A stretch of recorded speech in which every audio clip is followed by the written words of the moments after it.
As we build a fast and intelligent, tough football team, I tell you what, it's been fun to put a bunch of install in, load these guys up mentally, and at the same time making sure we're focusing on fundamentals. And if we'll be great with our eyes, our hands, and our feet, we'll be able to play good defense. It's been fun to try to mix different pieces together. That's a little bit of the art of putting this together, is identifying what our guys do really, really well. At the same time, making sure that we have a system so that when the next guy's up, he's ready to roll. And it's been a really fun group to work with so far. There's been a good intensity, a good passion for getting around the football, and we're excited at where we're at this point here in camp. Jeff, you want to start with the first question? For the defensive staff, what is the top priority, Cam? What do you most want to get done this camp? I think the number one thing you've got to accomplish is you got to build your system, and what you've got to do is you've got to make sure that you're featuring the right guys at the right spots. And I think that's what you do every fall camp, is you're taking all the foundation that you put in spring ball, then you put them in the weight room, and you got these big, strong, physical athletes.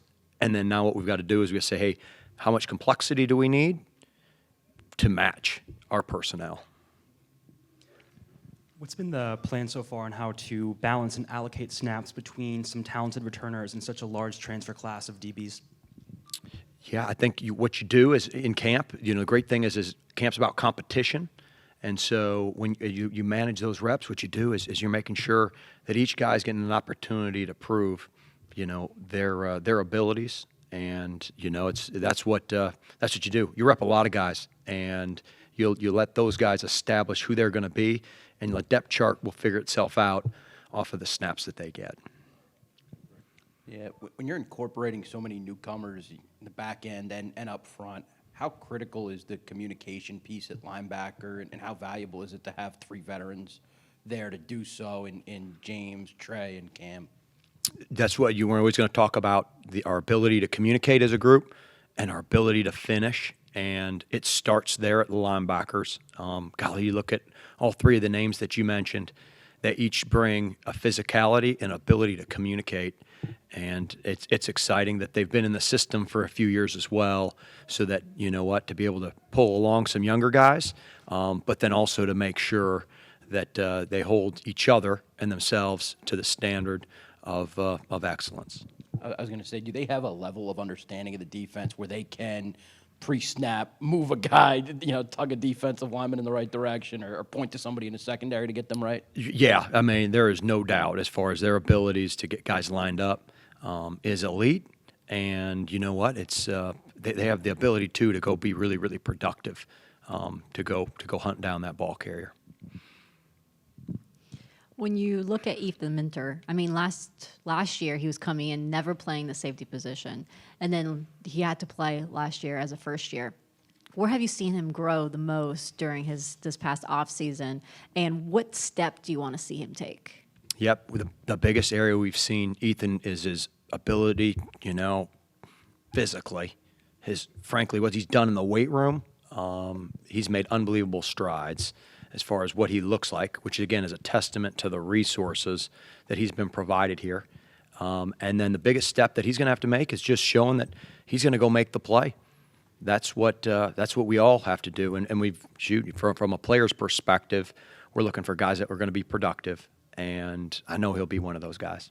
When I look at the cornerback room, I see lengthy, long DBs. Was that something when you looked at the transfer portal, that was kind of your first aim, was to get that type of physical frame? Yeah, that's what you want in football. You want long, big, thick frames, and those are the type of frames that you win with at the Power 4 level. John, what's it like having incredible amounts of depth in the secondary and up front? Yeah, no, it's been fun to try to mix the different pieces, to be able to, look at ways that potentially for us to put different combinations on the field. Also, too, when you look at it, there's a part of it you want to minimize exposure. As a defensive unit, you want to minimize the times that your defensive scheme is seen by your opponent. That means you got to get off the field, and at the same time, you want to have great competitive depth, so you minimize exposure for players, so that they can play as fast as they can, snap after snap, and then also so that when again, if somebody does go down, you can reload and put somebody else in there that is ready to go. And can you address the pass rush? I guess that's something that hurt you guys a little bit last year. What are your expectations, and especially with the influx of some of the new players? Yeah, I think what you would always love to be able to generate four-man pass rush. You know what? I just look at the combination of guys that we have. And the guys, their ability to win one-on-ones, it's really good. And then, shoot the expectations on myself as far as how do we find creative ways to make sure to feature those guys and create the right one-on-one matchups. And it's been really positive throughout spring ball and now into fall camp to see that guys have that ability. It's something we're going to have to continue to work at, but it'll be neat to see here in, 2 weeks, 3 weeks, these guys really getting amped up and ready to go play in a football game. Mitchell Melton brings a lot of versatility to the front seven. How do you view his role in your scheme, and how may it reflect or differ from how Knowles used him at Ohio State? Yeah, he can rush the passer, and so he's going to have to win a one-on-one on an offensive tackle, and he's going to have to do a great job of setting a vertical edge, and then there'll be some movement pieces that we'll be able to take advantage of with him. But he's a really, really good athlete. He's got really good get-off. And, he's got natural leadership because his teammates have seen he's been productive in scrimmages that we've had both in spring ball and then which, hope to see here in fall camp. Do you guys see the nickel and spur spot as one guy who can fill both roles? Are you going to need 2 guys for each of those responsibilities? I know last year early you used Corey Thomas basically in a do-it-all role. How do you kind of see that spot as you evaluate this personnel that you have this year? Yeah, that what you love to do is you got to have somebody. You got to be really good at your field overhang. Be it you call it a spur, a Sam linebacker, a nickel. You've got to and that position has got to do a great job of being able to set edges. They've got to also have really good range and ability to get off blocks on the perimeter to stop screens, and then there's opportunities for them to play man coverage as well. And so it's a versatile spot for us in what we do schematically, and we're trying to identify as we go here with the influx of new guys of who's going to be the right person at that spot. But it's been really competitive, and we take pride in our guys knowing multiple spots too. And you saw that, Sanker, he played that spot as a sophomore.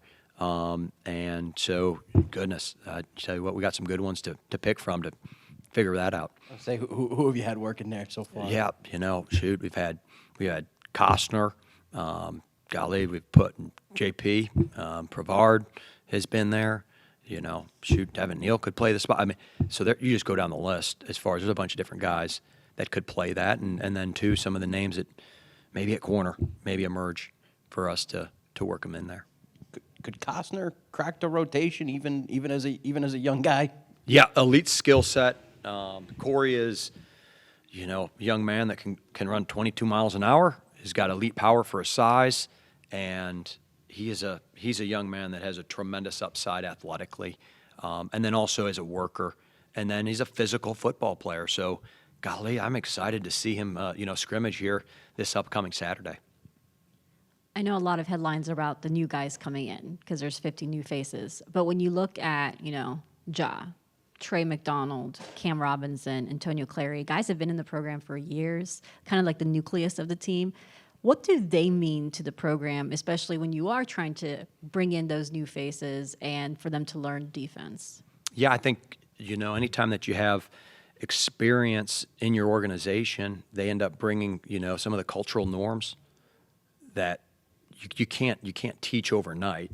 And so they do a great job as far as, holding their teammates to the standards. And then also they end up being a great sounding board for, the other players in the locker room that might have come from different backgrounds to understand, the way we communicate, the way we operate. And they, talk about a great group of young men to work with, just day in, day out. The names that you mentioned, they do a great job of leading.